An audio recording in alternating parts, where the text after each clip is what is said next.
Assalamu alaikum. Hello kids, how are you today? Are you ready for the next story? Insha'Allah, the story I'm going to tell you is about the most important prophet in Islam. It's the story of Prophet Muhammad sallallahu alayhi wasallam. Are you ready, children? Now listen carefully. Bismillah. The birth of Prophet Muhammad sallallahu alayhi wasallam. Once upon a time, many years ago, far away in the land of Arabia, there lived a man named Abdullah, son of Abdul Muttalib. He was one of the foremost leaders in the city of Mecca. He was married to Amina, the daughter of Wahb ibn Abdu Manaf. But after marriage, Abdullah could not stay with Amina for long, as he had to go on a long journey with the merchants traveling to Gaza. Unfortunately, Abdullah had died a month after the caravan left. Amina was pregnant at the time. One night, a voice said to her in the dream, "The child you bear will lead his people. Give him the name Muhammad." After this incident, many miracles took place in Amina's life. Months later, she gave birth to a child. At the time of the child's birth, a beam of light came from heaven and surrounded the atmosphere. There were several miracles that took place during the time of his birth. At the time of birth of the Holy Prophet, the stone idols the people worshipped in the town fell down and broke into pieces. When the people saw this, they picked up the fallen idols and erected them back in their places. But the idols fell down again, this time on their faces. And in the nearby Zoroastrian temple, the fire, which had been kept alight for thousands of years, quenched for the first time in history. In the Naushirwan's royal palace nearby, 14 towers fell to the ground, breaking into pieces. Sawa River nearby dried up instantly, and River Samawa, which had been dried for the past 1,000 years, was filled with water. The Prophet lived with his mother for a few years. It was tradition in those days to send young boys to live in the desert for a few years. It was believed that the desert climate was good for them, and it would make them healthy. These children were taken to the desert by women who lived there. At first, no one was willing to take the young Prophet with them. Then finally, a good woman named Halima agreed to take him to their home. Halima and her husband Harith lived in the desert, far away from Mecca. They lived in poverty, struggling to make their ends meet. They had another child who was of the same age as the young Prophet. Their camel hardly gave any milk, and their sheep were very thin. They were struggling to take care of the animals and their child together. But after Prophet Muhammad sallallahu alayhi wasallam came into their life, they witnessed great abundance and blessings. The old camel started giving a lot more milk after the arrival of the Prophet.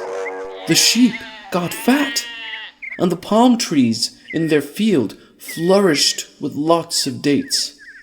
One day, Halima and Harith were looking after their sheep in the backyard of their house. The young Prophet and his foster brother were playing with other children at the time. It was then that a man walked towards the kids where they were playing. He then went to the young Prophet. The children noticed something unusual in the stranger's behavior, so they stopped playing and watched him. The stranger then waved his hands, and the young Prophet suddenly fell unconscious. The children got frightened by now. Some of them ran away, but others stayed there to see what was going to happen. The stranger then opened the little boy's chest using some strange magic. The boy was unconscious and didn't feel any pain. The children who saw this were terrified. All of them ran to their homes yelling, "Someone is killing Muhammad!" The stranger then took out the Prophet's heart out. He then removed the black portion attached to the heart and threw it away. The black part was the part which filled people with evil. The man then washed the heart with Zamzam water, which he carried in a golden bowl. After this, he put the boy's heart back in his chest, and then using the strange magic again, he closed his chest back to normal. As soon as the Prophet regained consciousness, the angel disappeared. After this incident, Halima decided to send the Prophet back to his house. Abdul Muttalib, the Prophet's grandfather, was very happy to welcome the young Prophet back. Abdul Muttalib had a seat near the Kaaba, where he allowed no one else to sit. The seat belonged to him alone, but Abdul Muttalib loved the little boy so much that he allowed the boy to sit in the seat. When the Prophet was 6 years old, his mother died.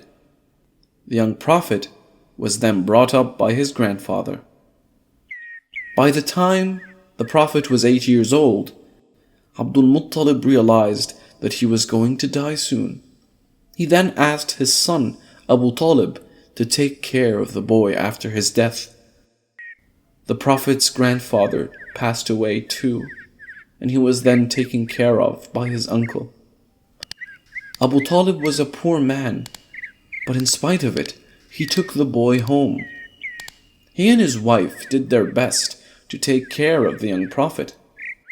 As the boy grew up, Abu Talib was surprised at the Prophet's good manners. The young Prophet soon gained a reputation for being caring, honest, and courteous. The people of Mecca respected him wherever he went. In time, people named him Al-Amin, which meant the trustworthy one. Prophet Muhammad ﷺ was friendly towards all, but he especially loved the companionship of his uncle's children, Talib, Aqil, and Ja'far. The Prophet used to work as a shepherd before his uncle got him into trading.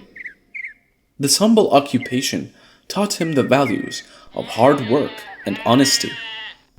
His sense of responsibility soon earned him a very good reputation in Mecca. During one of the Prophet's travels, he arrived in a town where a woman named Khadija radiallahu anha lived.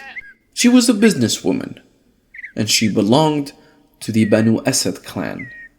She had married twice before, but unfortunately, both her husbands died within a few days after the marriage.